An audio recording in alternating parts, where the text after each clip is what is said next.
एक बार बनारस के राजा के लिए एक जंगी घोड़ा तैयार किया गया था, जिसे बहुत ही सजाया जाता था।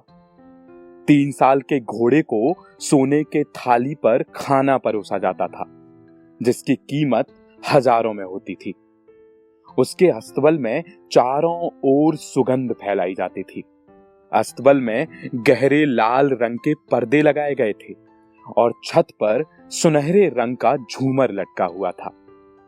दीवारों को सुगंधित फूलों की माला से सजाया गया था और खुशबूदार तेल से दीपक हमेशा जलते रहते थे।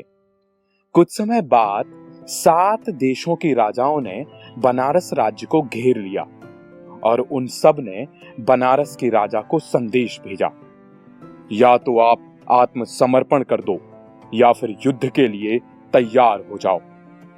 राजा ने अपने मंत्रियों के साथ बैठक की और उनसे पूछा कि इस मामले में आखिर क्या किया जाए।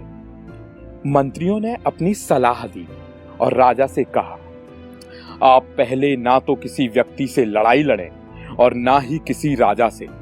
सबसे पहले आप हमारे शूरवीर योद्धा को लड़ने के लिए भेजें।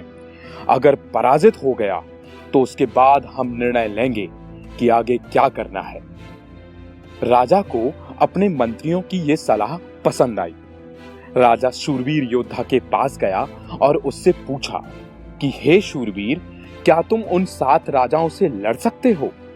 शूरवीर ने कहा कि आप मुझे अपना सबसे अमूल्य जंगी घोड़ा दें, फिर मैं इन 7 राजाओं से तो क्या, पूरे भारतवर्ष के राजाओं से लड़ सकता हूं। राजा कहता है, मेरे प्रिय शूरवीर योद्धा, आप मेरे जंगी घोड़े को क्या, आप किसी भी घोड़े को ले जा सकते हो। ये युद्ध जरूर करना होगा। ठीक है महाराज, जैसी आपकी आज्ञा, शूरवीर योद्धा ने राजा को जवाब दिया। शूरवीर योद्धा अपने धनुष को लेकर अस्तबल की ओर गया जहां जंगी घोड़ा रहता था। वो उस घोड़े पर बैठा और कवच तलवार लेकर युद्ध के लिए तैयार हो गया। घुड़सवार शूरवीर योद्धा द्वार से बाहर आया। अंधेरे का फायदा उठाकर वो पहले शिविर की ओर गया जहां एक राजा अकेले में विश्राम कर रहा था। शूरवीर योद्धा ने उसे बंदी बनाकर अपने सैनिकों के हवाले कर दिया और इसी तरह उसने 6 राजाओं को बंदी बनाया। इस दौरान जंगी घोड़ा घायल हो गया। उसके शरीर के घाव से खून निकल रहा था, जिसकी वजह से उसे बहुत दर्द होने लगा था। इसलिए योद्धा उसे महल के द्वार पर लेकर आया और उसे छोड़कर दूसरे घोड़े पर बैठ गया। लेकिन घोड़े को महसूस हुआ कि दूसरे घोड़े के साथ वो कभी 7वें राजा को बंदी नहीं बना पाएगा, वो हार जाएगा। और उसने फैसला किया कि मुझे ही इस काम को पूरा करना होगा, वरना ये शूरवीर योद्धा मारा जाएगा और राजा शत्रु के हाथों हार जाएगा।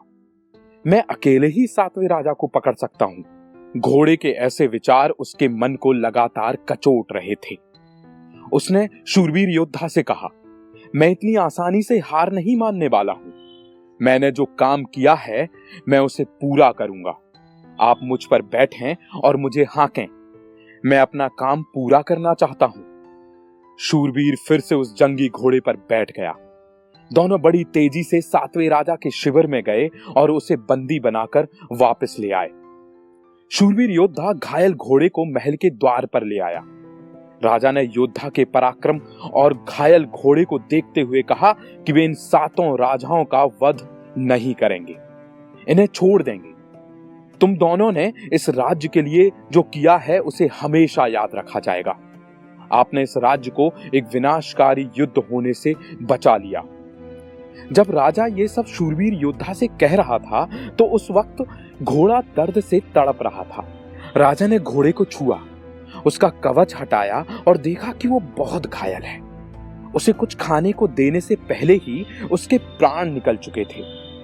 घोड़े का बड़े ही राजकीय सम्मान के साथ अंतिम संस्कार किया गया और शूरवीर योद्धा को एक बड़ा इनाम दिया गया। राजा ने सभी 7 बंदी राजाओं को रिहा कर दिया। इसके बाद उन्होंने कभी भी बनारस राज्य पर हमला नहीं किया और बनारस धर्म में न्याय के लिए प्रसिद्ध हो गया।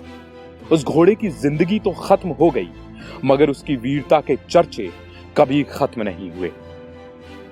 इस कहानी से हमें शिक्षा मिलती है कि सेवा, समर्पण, त्याग और वीरता की भावना जानवर भी हम इंसानों को सिखा सकते हैं, जैसे शूरवीर घोड़े ने हमें सिखाया।